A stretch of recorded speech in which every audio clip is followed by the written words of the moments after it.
Kausap natin ngayon si Palace Press Officer Claire Castro. Magandang gabi sa inyo, Yusek Castro. Yes, good evening, Ms. Corina. Opo, nakaraos na po tayo sa eleksyon.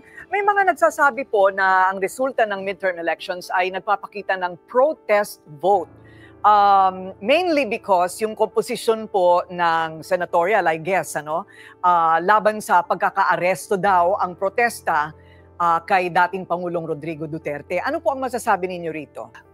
At any point, did you expect na magiging top 5 ka?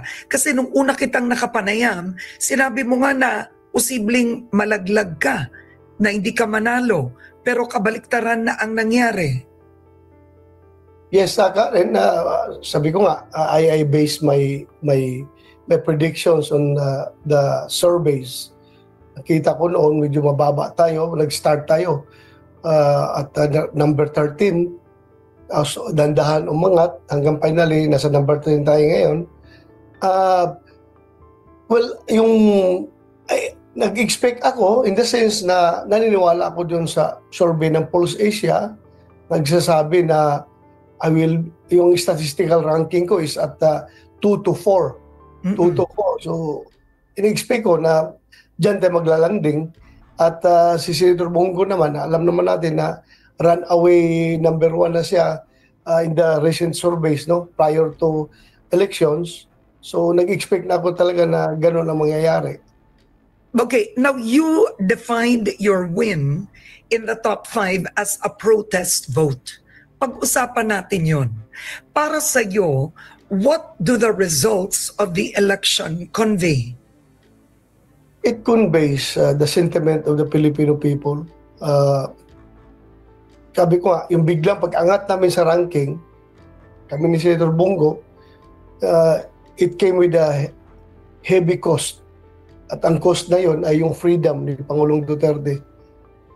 Yun po ang naka-angat talaga sa amin ng gusto. Yung paghuli nila kay Pangulong Duterte dahil naagrabyado talaga ang taong bayan.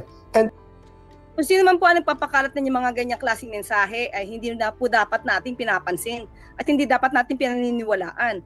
Unang-una po, kung totoo po na ito ay protesta dahil sa pag-aresto kay dating Pangulong Duterte, di na po dapat nanalo. Itong si Senator Kiko Pangilinan, hindi na po dapat nakasama sa Magic 12. Si Senator Tito Soto, si Senator Lacson, at saka si Senator Erwin Tulfo. Pasinin po natin yung mga hindi nakasama sa Magic 12 pero nasa 14, 15, yan din po ay mga alyansa at sila po ay naniniwala patungkol po dun sa ginawa po ng pamahalaan sa pag-surrender kay dating Pangulong Duterte sa ICC. And at the same time, Ms. Corina, sinasabi din po na 62% ayon sa survey po ng WR Numerous Research, 62% ang gusto po talaga na si dating Pangulong Duterte ay personal na humarap sa ICC para sa kasong Crimes Against Humanity at 61% din po ang nagsasabi na dapat din pong dalhin yung mga co-perpetrators ni dating Pangulong Duterte sa ICC para sa trial. So hindi po at wala pong katotohanan yung sinasabi nila na ang mga naging resulta po ng boto ay dahil sa protesta sa pag-aresto kay dating Pangulong Duterte. Yan po ay malaking kasinungalingan at gusto na naman nilang gumawa ng sarili nilang naratibo ng walang basihan. Okay, Yusek Castro, ito po namang bagong magiging komposisyon ng Kongreso at ng Senado, lalo na napag-uusapan na po ba kung ano po ang prospects dito po sa nakaabang na impeachment trial laban po sa Vice Presidenteng Sara Duterte? Sa Pangulo po kasi, hindi po yan ang kanyang priority. Yan po ay nasa kamay na po ng Senado, kung sino po yung magiging huhusga po kay VP Sara at dapat na lang po sigurong gampanan ng mga senador kanilang tungkulin bilang leader ng bansa at alamin talaga kung anong katotohanan. Hindi dapat sila magtrabaho para sa iisang tao kundi para sa bayan. Mayroon pong ilang mga nagsasabi tulad ni dating Duterte spokesperson Harry Roque. Sinasabi pong lame duck na raw ang Pangulo. Ibig sabihin wala na siyang hawak sa kanyang mga tao lalo na po sa Kongreso at Senado. Una-una po, paano po natin masasabing lame duck? Ang Pangulo, ang taas po ng kanyang government satisfaction rating. Ito lamang pong May 8 to May 9, 2025, nagkaroon po siya ng 61.8% na government satisfaction rating. At meron din po, ayon po sa Okta Research, as of April 2025.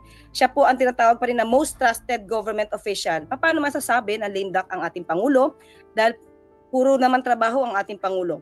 Kung talagang lame duck ang Pangulo, siguro po si Attorney Harry Roque, dapat hindi siya, instead of quacking like a duck, dancing like a duck, umuwi na lang po siya dito, harapin niya ang kanyang kaso, panagutan niya, or linisin niya ang kanyang pangalan, be a man, magpakalalaki siya. Dahil pa yata po siya ni Senator Leila de Lima, babae ito, pero nagpakalalaki nung harapin ang kanyang kaso. So, ang hamon kay Tony Harry Roque, be a man.